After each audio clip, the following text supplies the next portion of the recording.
A couple weeks ago, the Army came to my school's club fair. Like, they had a table set up, and they were calling out to people as they were coming by. And as I walked by, the guy said to me, "Hey, do you want to come out of college with no debt?" And I don't know why, but that phrase really resonated with me. His goal there is to convince me that I should join ROTC, that I should be in the military. And his pitch wasn't, "Hey, come defend our country." It was, "Hey, do you want to go out of college and not have any debt?" And that sort of got me thinking more broadly about the question of the military in the 21st century. Because now we have a situation where military recruitment has gone down. Gen Z is not really interested in fighting wars. A large portion of Gen Z does not believe in the American dream. They do not see America as a force for good in the world. The military is in sort of an interesting and tough spot. So here's our issue. How do you convince a jaded, nihilistic generation that doesn't even really buy into the premises of your country anymore that they should be going out on the battlefield and potentially laying down their life for said country? So to explore this question of how military propaganda functions in the 21st century, I've compiled here some military ads, propaganda pieces, whatever you want to call them, for your viewing pleasure, and we're going to go through them right now. Okay, so this first one is called Who Will Build Tomorrow? Part of a series called What's Your Warrior? Now that phrase, right, that tagline, "What's your warrior?" I think is pretty important, and you'll see why in a second.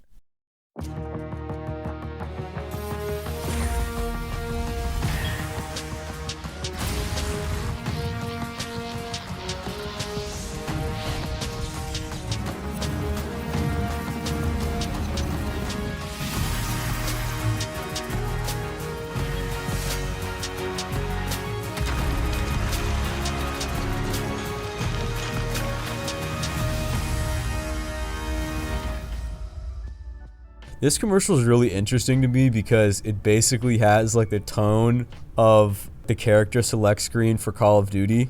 But I have to say, I don't actually think the Army is off base here. Is Ninja hitting a trick shot from halfway across the map really that different from being in an air-conditioned office doing drone strikes in the Middle East?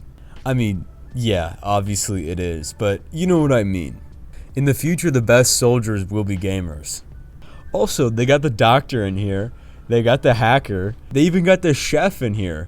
But what about, like, the guys who actually go shoot the guns? You know, like the whole reason we're over there? Why are they not in the commercial? It's just a very interesting situation for the Army to be in because they are trying this angle of, like, individuality now. Come to the Army and you get to choose your role. What's your warrior?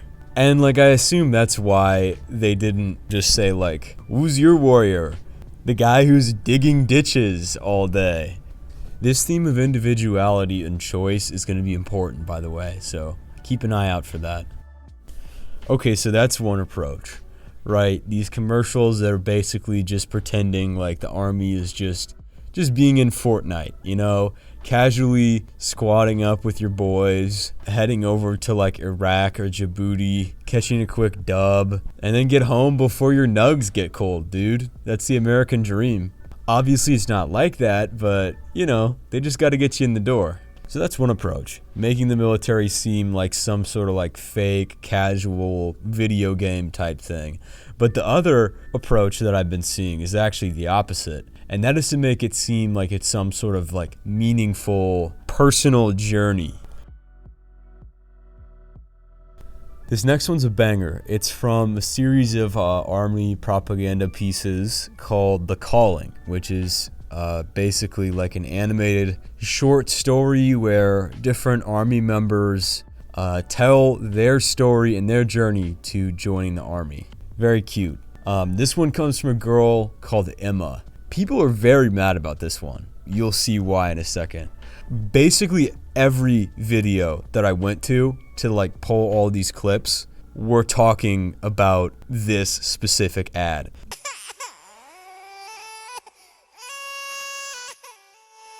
If I didn't know any better, I would think this was like a psyop designed specifically for dudes who wear Oakleys and make videos getting mad in their cars. Just make them like so absolutely furious that their face gets red, steam comes out of their ears, they start to swell up and they just pop like a balloon. Anyway, let's give this one a watch.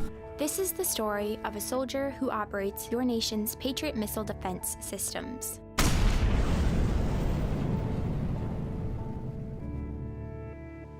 It begins in California, with a little girl raised by 2 moms. People in the comments are getting mad because, I don't know, this girl has gay moms. The funniest part for me, though, is that the cutesy little music and animation style. This is the story of the Army soldier who operates your nation's Patriot missile defense system. This is the story of your nation's Central Intelligence Agency officer who's in charge of waterboarding people at CIA black sites. And then attended UC Davis, where I joined a sorority full of other strong women. But as graduation approached, I began feeling like I'd been handed so much in life. What had I really achieved on my own? One of my sorority sisters was studying abroad in Italy. Another was climbing Mount Everest. I needed my own adventures, my own challenge. And after meeting with an Army recruiter, I found it. A way to prove my inner strength and maybe shatter some stereotypes along the way. This part's really interesting, in my opinion, because keep in mind, she's telling her own story, of course, but this is an ad, so she's talking to you. When she says, "What have I really accomplished in my life?" she's saying, "What have you really accomplished in your life?" All your friends are studying abroad in Italy, or climbing Mount Everest, or moving to New York to be a micro-influencer and live in a shoebox-sized studio apartment. But what have you really done with your life, huh? That's what they're trying to say to you. That's their appeal to people. Because the Army does recognize there are a lot of people out there who crave purpose, they crave meaning, they crave experience. Now, is it ethical to prey on people's insecurities in order to ship them overseas, to kill people in a country that we probably shouldn't even be in the first place? I'll leave that up to you to decide. But if you want to know my personal opinion, I think it's totally cool and fine, actually. Okay, but enough of that soy, blue-pilled content, dude.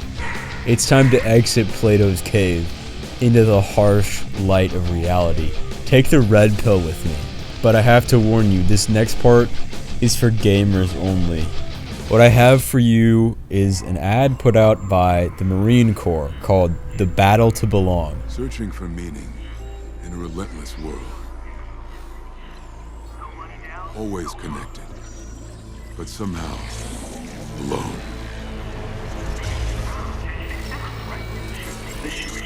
Trapped by illusion.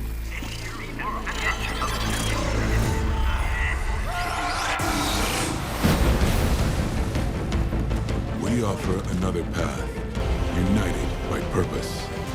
You are in this Marine.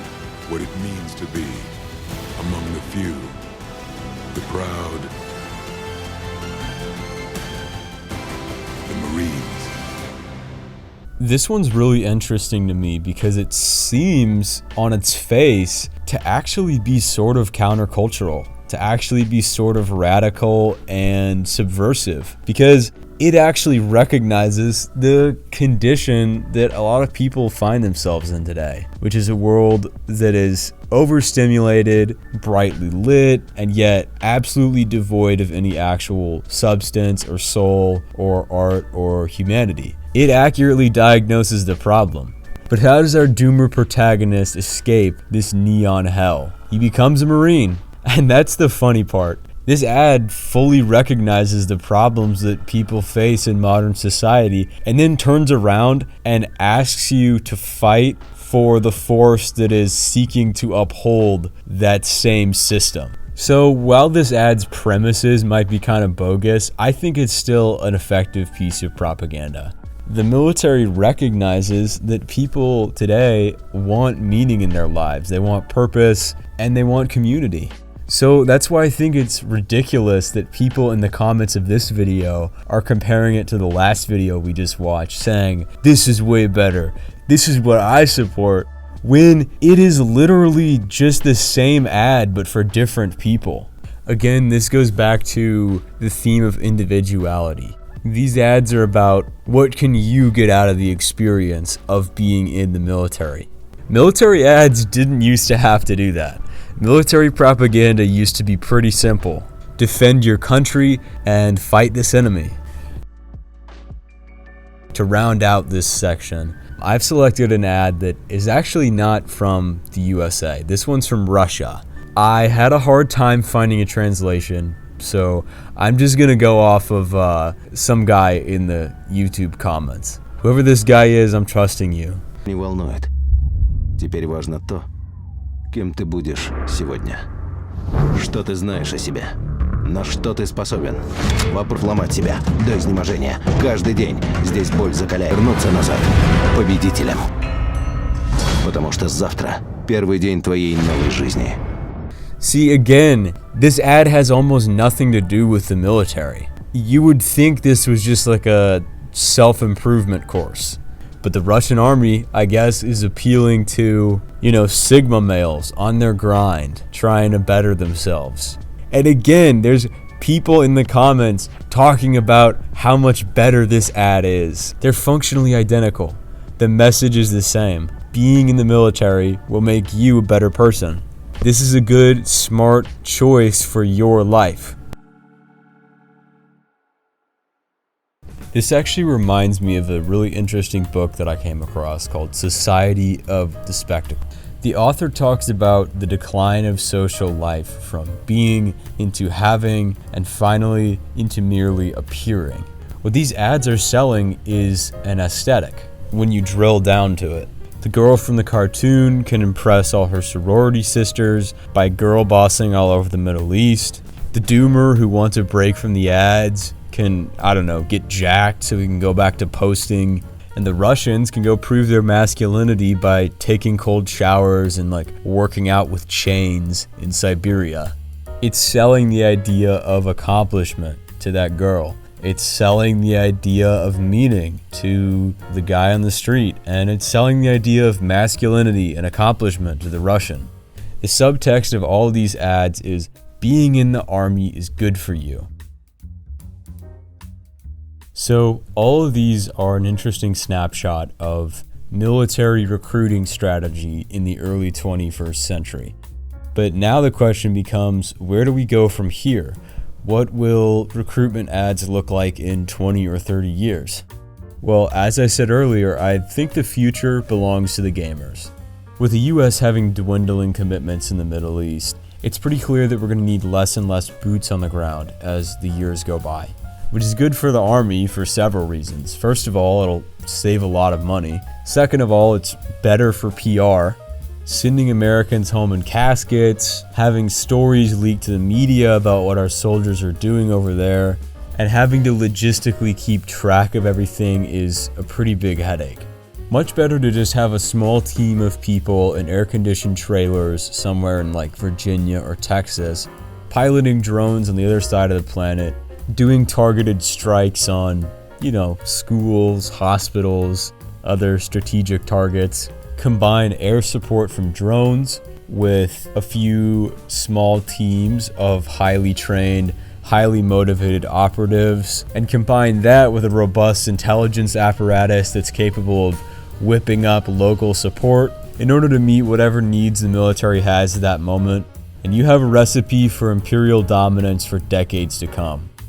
People like to act like the US is not going to be a major world power in the future, which I think couldn't be further from the truth. Yes, we did lose our swag in Vietnam, and it's not coming back anytime soon, but the Pentagon has learned, and as long as the sun is still shining, and there's money to be made and the oil is flowing, you can bet we'll be there. Hands up if you die for your country. Yeah, that sort of went out of fashion, didn't it?